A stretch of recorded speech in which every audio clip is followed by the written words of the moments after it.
Do you ever feel like social media should be working better for your law firm and you want to know how to fix it? Well, stay tuned.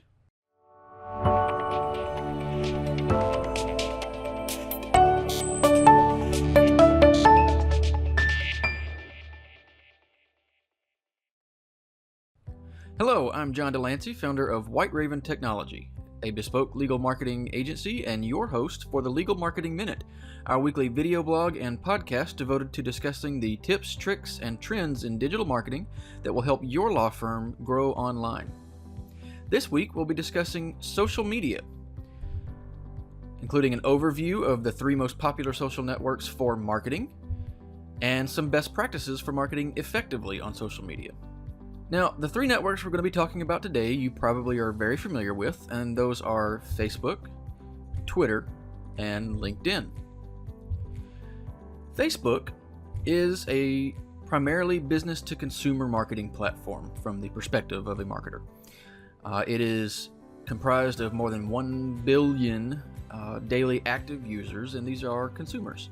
Now, of course, there are business people and business owners operating on Facebook, but in terms of how you will be doing your marketing on Facebook, you're going to be best served by trying to reach consumers directly rather than businesses. Now, one key thing to note about marketing on Facebook is if you're planning to, you need to make sure you set up a business page, not your personal profile from a marketing perspective. This is free, it's extraordinarily simple. You simply go to business.facebook.com, and this is what Facebook asks businesses to do if they're planning to market their businesses on Facebook. It separates the concerns so you can maintain your private profile completely separately. You can still talk about your business, but it'll be much easier to do effective marketing and much more correct from a Facebook terms of service perspective to do your marketing through a business page. Now, the next network we'll talk about is Twitter, and I'm not a huge fan of Twitter. That's just my personal take. I know that there are many people out there who love it, and it certainly has its uses. I just don't prefer it over some of the other networks that I make better use of. But let's talk about it in case it is something you're interested in. Now, Twitter is, interestingly, a good mix of business-to-business and business-to-consumer marketing potential. There's no real distinction between a business Twitter profile and a consumer Twitter profile, so there's no limitation in terms of how you can reach out to people. Now, you'll probably still be more effective reaching out to individuals on Twitter rather than businesses themselves, because businesses are typically going to be managed on Twitter by a social media team or something like that, not necessarily a decision maker. But it is a great resource for both types of marketing. Surprisingly, to me anyway, Twitter is extremely popular for attorneys. I find a huge number of individual attorneys and law firm Twitter profiles and great discussions that take place on those profiles and with their followers and so forth.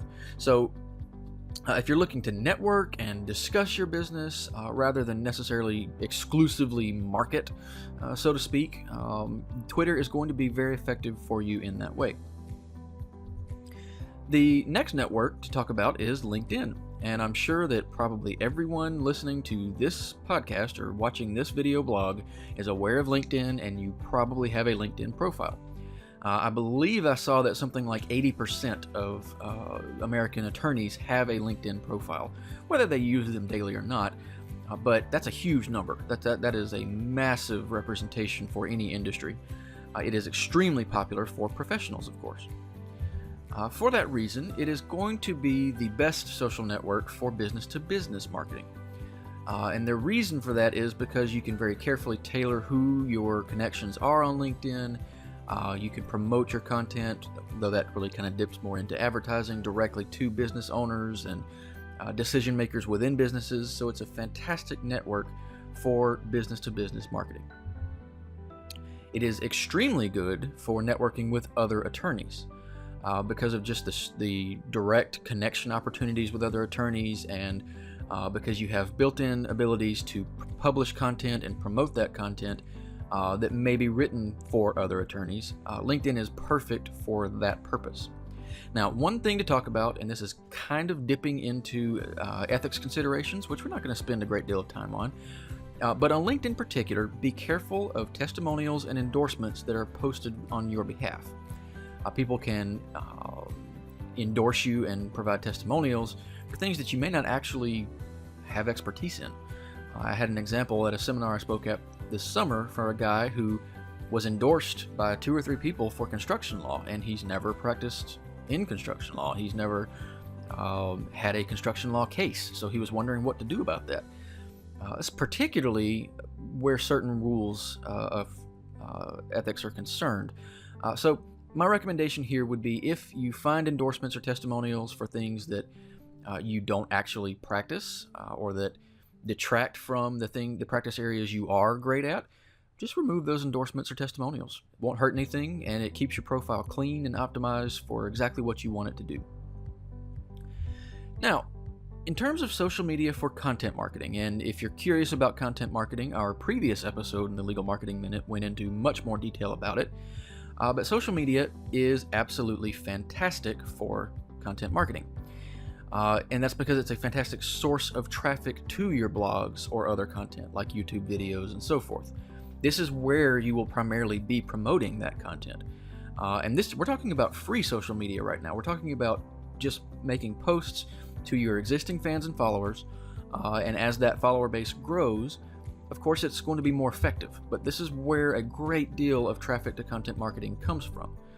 And in a previous series on advertising, we talked a lot about using social media to promote your content through advertising. So don't leave those considerations out if you are pursuing a content marketing strategy as well. Now, let's talk about some of the best practices for social media. And best practice number 1 is that you need to plan to post to every network you're going to be a part of at least once per day.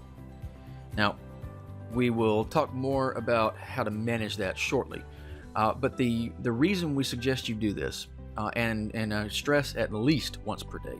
You might find that for Twitter, 2 or 3 posts a day are more effective. For Facebook, 2 posts a day is more effective. And for LinkedIn, 1 post a day is fine.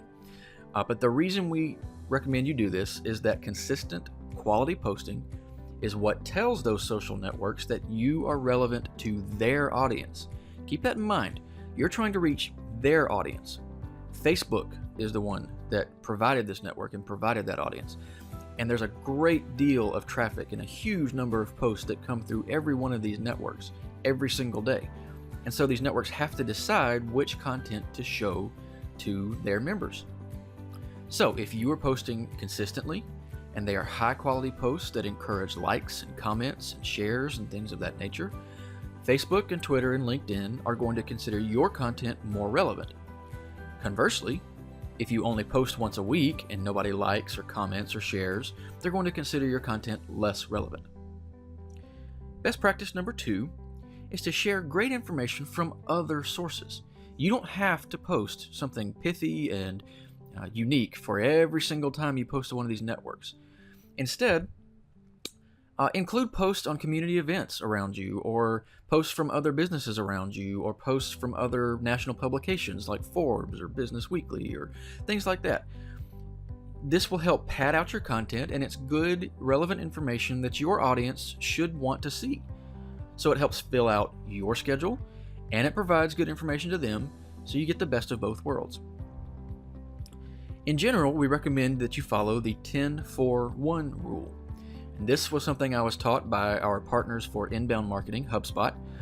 And this rule is extremely useful for managing the kind of ratios of posting that you're doing. What this means is that for every 1 sales-oriented post or marketing-oriented post, you should share 4 pieces of your own content or your own posts and 10 posts from other sources. So that should really help you maintain that ratio of good information without coming across as too look at me or too salesy. The third best practice to talk about is to block time to schedule posts for the coming week. And this is where we can really make best practice number 1 work well when we're talking about trying to schedule 1 post per day for every single network. So what you'll want to do is to save links on Facebook or Twitter or news sites, etc. throughout the week. On Facebook, this is as simple as clicking the drop down on a post and clicking Save for Later. For anything else, you might just want to use a traditional bookmark. And then review those bookmarks and saved links every week. So set a time, a couple of hours, to sit down, review what you've got, and pick out the very best links that you've saved throughout the previous week. And then what you'll want to do is pre-schedule shares of those best links or your thoughts to each network using tools like Hootsuite or Buffer, which are both free, and they allow you to pre-schedule a post to one or more social networks at one time at any given time in the future. This is how you can really make this work. If you're trying to post every single day to every single network, you're going to get overwhelmed, you're going to forget, it's going to fall in your priorities.